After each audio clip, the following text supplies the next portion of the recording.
Class 12 third semester philosophy বা দর্শন, বেদান্ত দর্শন থেকে সাজেশন প্লাস কোশ্চেন অ্যান্সার। দেখে নাও বেদান্ত দর্শনের গুরুত্বপূর্ণ প্রশ্ন উত্তরগুলো। ভারতীয় দর্শন চিন্তার মূল উৎস হল বেদ। বৈদিক সাহিত্যের সর্বশেষ অংশকে বলা হয় উপনিষদ। বেদান্ত দর্শনের মূল প্রতিপাদ্য বিষয় হল ব্রহ্ম। বেদান্ত দর্শন অনুসারে বিশ্বজগতের সর্বব্যাপী চৈতন্যময় সত্তাকে বলা হয় মায়া। উপনিষদ হল বৈদিক যুগের দার্শনিক চিন্তার প্রকাশ। বেদান্ত দর্শনের প্রামাণ্য গ্রন্থ বলা হয় ব্রহ্মসূত্রকে। ব্রহ্মসূত্র গ্রন্থ রচনা করেন মহর্ষি বাদরায়ণ। বেদান্ত দর্শনের প্রধান প্রবর্তক হলেন মহর্ষি বাদরায়ণ। উত্তর মীমাংসা নামে পরিচিত গ্রন্থটি হল ব্রহ্মসূত্র। ব্রহ্ম শব্দের অর্থ হল মহত্তম। অদ্বৈত বেদান্ত দর্শনের প্রতিষ্ঠাতা হলেন শঙ্করাচার্য। বেদান্ত দর্শন কিরূপ দর্শন? ভাববাদী। নেক্সট, শ্রীভাষ্য গ্রন্থটির রচয়িতা হলেন রামানুজ। মান্ডুক্য কারিকা রচয়িতা হলেন গৌড়পাদ। অদ্বৈতবাদের প্রথম প্রবক্তা হলেন গৌড়পাদ। শঙ্করের দর্শন যে নামে প্রসিদ্ধ তা হল কেবলদ্বৈতবাদ। আত্মা এবং ব্রহ্ম এক ও অভিন্ন একথা বলেন আচার্য শঙ্কর। কার মতে জগৎ মায়ার সৃষ্টি? শঙ্কর। অদ্বৈত মতে প্রমাণ কয় প্রকার? 6 প্রকার। অদ্বৈত মতে মায়ার স্বরূপ কি? অনির্বচনীয়। প্রজ্ঞানং ব্রহ্ম মহাবাক্যটি কোন উপনিষদের? ঐতরেয়।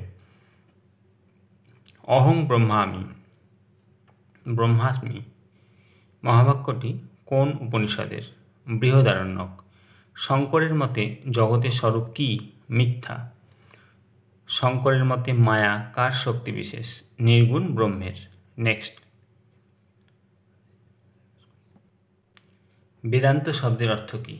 বেদের অন্তে বা শেষে। বেদান্ত দর্শনের অপর নাম কি?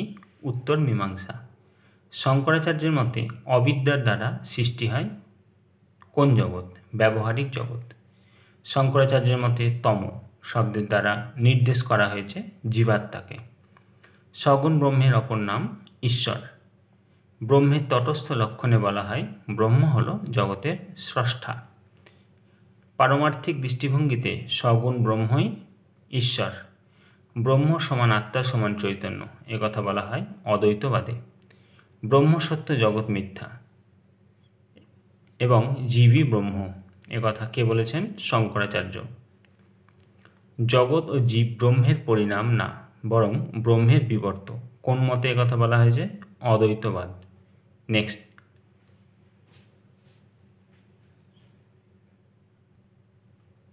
মৃত্যুর পর স্থূল দেহ ও সূক্ষ্ম দেহ বিনাশ হলে দেহহীন আত্মার ব্রহ্মস্বরূপতা উপলব্ধিকে বলা হয় বিদেহ মুক্তি। শঙ্করের দৃষ্টিতে অর্থাপত্তি হল একমাত্র প্রমাণ যা ব্রহ্মের জ্ঞান প্রদান করে। তত্ত্বমসি বাক্যে তৎ শব্দের অর্থ হল চৈতন্য স্বরূপ ব্রহ্ম। স্তম্ভ মেলাও। কেবলাদ্বৈতবাদ এটা হবে শঙ্করাচার্য। বিশিষ্টাদ্বৈতবাদ এটা হবে রামানুজ। দ্বৈতাদ্বৈতবাদ এটা হবে নিম্বার্ক। দ্বৈতাবাদ এটা হবে মধ্য। ব্রহ্মসূত্রের রচয়িতা এটা হবে মহর্ষি বাদরায়ণ। শারীরিক ভাষ্যের রচয়িতা এটা হবে আচার্য শঙ্কর। মহর্ষি বাদরায়ণের অপর নাম এটা হবে ব্যাসদেব।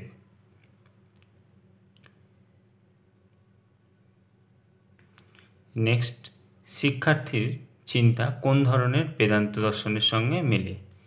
এটা হবে অদ্বৈত বেদান্ত। নেক্সট ভিডিওতে নেক্সট অধ্যায়। ভালো লাগে চ্যানেলটিকে সাবস্ক্রাইব করে রাখবে, লাইক শেয়ার কমেন্ট করতে ভুলবে না। কোনো রকম অসুবিধা হলে কমেন্টে জানাবে।